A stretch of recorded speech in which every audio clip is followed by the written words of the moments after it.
our organisation, SQUIP, we actually support the independent and voluntary sector in the development of their services, development of quality services. And my role within that is mainly around recruitment. So we look at making sure and encouraging people, the right people, to come into the sector to deliver a quality service. So that's either with young people who are looking at a future career or with older people looking at a change of career. How does being a Dignity Champion play into what you do? Within recruitment, I think it's essential. People can be trained they can gain qualifications, they can be put on mandatory training, but what they can't be trained is in something within them that treats people with the dignity that they deserve and the respect. And to get people to recognise that they are working with other individuals, that every person is different, has differing needs, and that needs to be recognised, and they need to adapt their work, the way they work with that person to meet those. How much of a part does dignity play in recruitment? It's a big part because we try within our role, we speak to people about what social care is in reality, you know, the warts and all, and get them to talk about what they think they can offer. And when you discuss with people what they feel they can offer and you get down to it, a lot of it is what they view, actually their individual personality is, and how they care for people and how they will respect an individual's choice.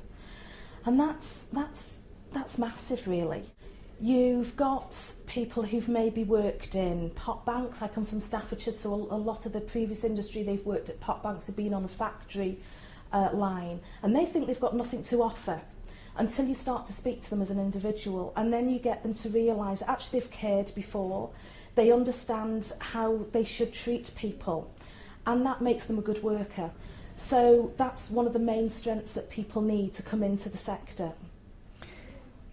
Were you working in a different way before? I mean, has there been a kind of shift where you've introduced dignity to what you've done? I think it's always been there, and in some ways it's quite sad that there's a campaign for us to promote it, because it should have always been there, and it has been, but it's brought it to the forefront and got people to recognise it's a skill, it's special, and we can talk about it more. And events like today, you know, is fantastic to bring people together to actually promote the good work that they're doing, because within the media, unfortunately, it tends to be the negative that's promoted.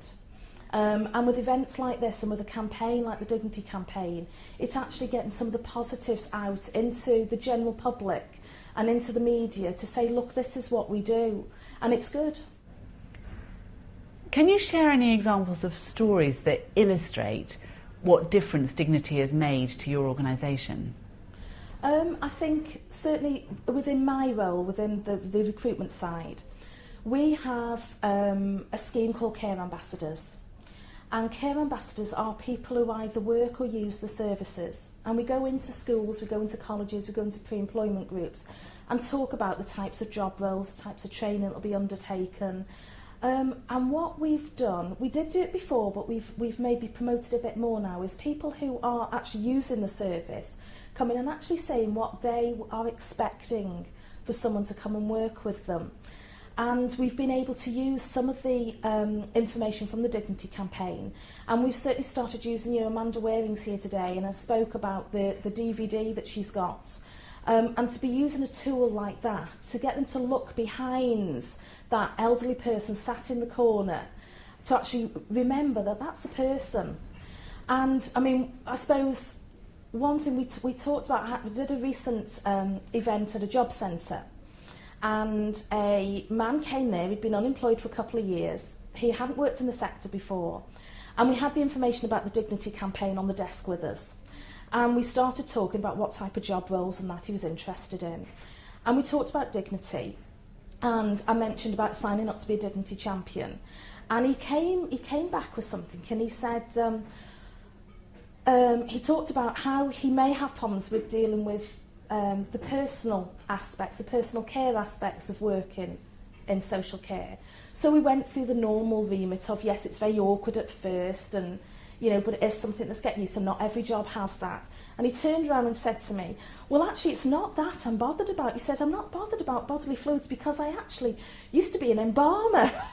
So it was just like, right, okay. But what he did came back with is he said, it's the person's dignity that concerns me, because I know what I'd feel like if that was my mother or my father and they were suddenly having to have someone else wash them, take them to the toilet, and it's their dignity that needs to be maintained. And straight away you could see that was someone who had the right attitude to come and work within the sector. Did he go on to... He's actually started applying for jobs now. He came to talk to us about if it was the right area to go into, and he has actually started applying now for jobs, so we're waiting and seeing. So it is something that really strikes a chord with across a whole swathe of people, isn't it? It is, because also with the young people, we go into schools, we go in and speak to people from around 14 upwards, and we ask them what they think of what social care is, but then we do get them to look at aspects around dignity. We get them to look at treating people equally, about discrimination and prejudice, and recognising that each and every one of us may have some sort of prejudice, and how that can affect you within your professional lives, how those need to be put to one side, how everybody needs to be treated with that respect you'd want for yourself. And it's quite interesting to get them to talk about it, and you see the future of social care. You see that they've got an understanding about it. So to have a campaign which highlights it, like I said before, it was talked about, but maybe not directly, it was just brought in alongside other things, but now this has given us an opportunity to actually directly talk and get them to realise that, well, actually, yes, I am working, I am treating people with dignity, or not. Are there any rewards or recognition that goes along with being a dignity champion? I think it's able to stand up and say, like I said before, it wasn't recognised. They would just wear as part of the job, which is rightly as it should be. But to be able to stand up and say, I'm a dignity champion, to have that badge, to promote it, and to be able to go out and people question you on, well, what is it? And so maybe gives you a right to speak to more people about it than maybe you would do before. Because you don't often walk down a street or go to an event and suddenly start talking about treating people with dignity and respect, because they may be slightly looking at it and think, hold on 2 seconds, a bit bizarre. But suddenly, because you've got this about you, that you've signed up to be a champion, you can go out and promote it quite openly. And you can come to events like this. You can go to other events as a dignity champion and promote it. We've gone into a few user-led organisations' events as dignity champions with a stand to get people to realise that them as individuals, people who are in receipt of direct payments, their personal assistants, all those, they are dignity champions. They too can sign up and promote, and they're out there every day working. So it does give you that ability to go out and get it further afield than just in the organisation you work in. Do you ever get frustrated with anything in your role as a dignity champion? I think it is the fact that it has always been there. And like I said before, the fact that it's maybe been felt we've needed a campaign to highlight it is a shame. That it is always there. It shouldn't have to be brought out the way it has done, maybe. But maybe now that, now it is out there, people will start to talk about it more openly without the need of a campaign. So that frustrates me a little bit. And as I've said, the fact that we've needed a campaign to get the good bits into the media, when we should be, there's some wonderful work going on, and that should be promoted as much as something bad. Ultimately, what makes it worthwhile to you? To know that you're making a difference, to know that getting people to recognise the good work that they do, to talk to people and get them to realise that they are a dignity champion already and they are delivering a good quality service. To talk, for me on the recruitment side, to sit down and talk with people who maybe at the lowest ebb, been unemployed for several years, don't know where to go, been made redundant, they've worked in one profession for 20, 30 years and think they've got nothing whatsoever to offer. But to sit and talk with them and talk them about what they've got within them, dignity being that, and understand how to treat people with dignity, and to see them walk away with their heads held high and thinking, yeah, I've got something to offer, I would be good at that job. For me, that's absolutely fantastic.